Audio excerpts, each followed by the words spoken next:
আমি মোল্লা নাজিম হুজুরকে বলতে চাই, শুধু ইয়া আইয়ুহান নবী বললে যদি সম্মান হয় আর ইয়া নবী বললে যদি বেয়াদবি হয়, তাহলে কোরআন শরীফে সূরা কাফিরুনে আল্লাহ ইয়া আইয়ুহাল কাফিরুন বলে কাফেরদেরকে সম্মান করে শিখিয়েছেন।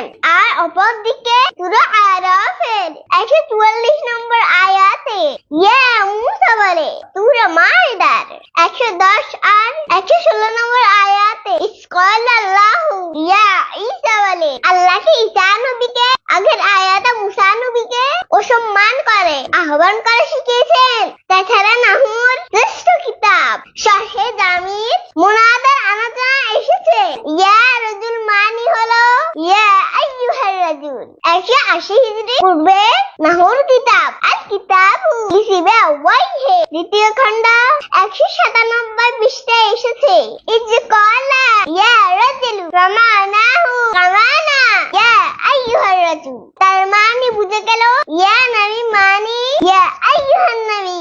অপরদিকে সাহাবীরা